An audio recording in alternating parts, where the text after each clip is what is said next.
It was unexpected. I felt so scared. I thought the end of the world was coming.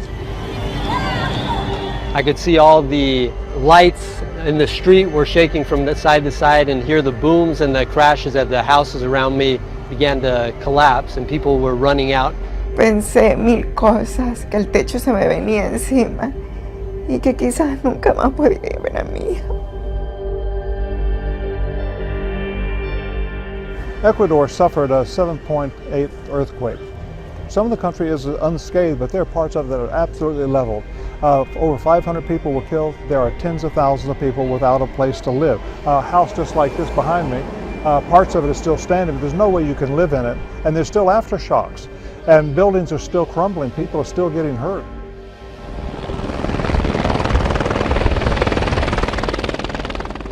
Samaritan's Purse, we responded quickly.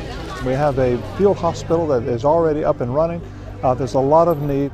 We've come in the name of the Lord Jesus Christ. Right now in the emergency field hospital, we have one operating room and 32 beds. Behind me, the first tent right here is our triage tent. This is where they're primarily assessed. Then the larger tent behind it is the emergency room, and I think that we have about 13 or 15 beds in the emergency room. Then in the other tents, we have a male ward and a female ward. We've got staff living quarters. We have a tent where our pharmacy is. We have a tent where the operating room is.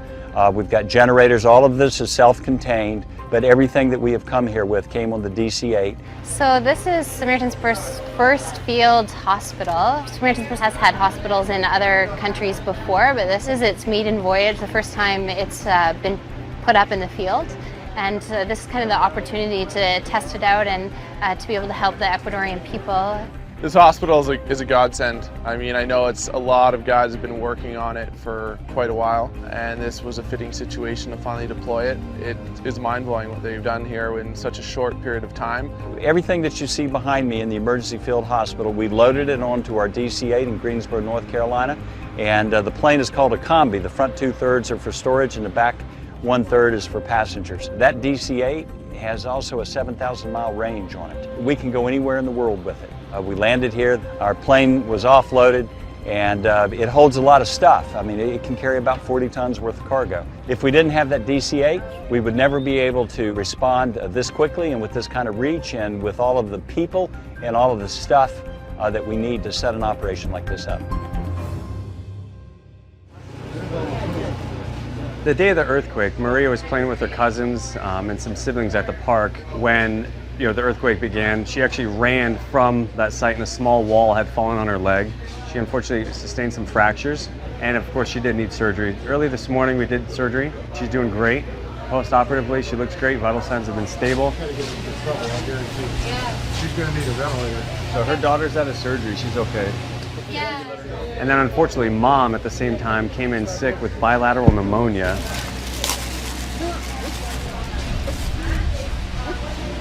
She's having a seizure right now. So.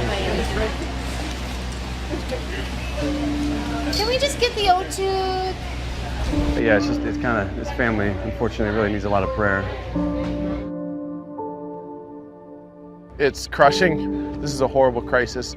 A lot of people have lost a lot of their livelihood, their lives, their loved ones. We're always looking for more, prayer, support. We can never ask that enough. That's why we're all here.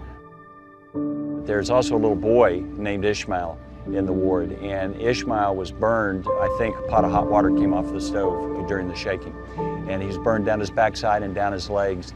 And he reminds me of my grandson.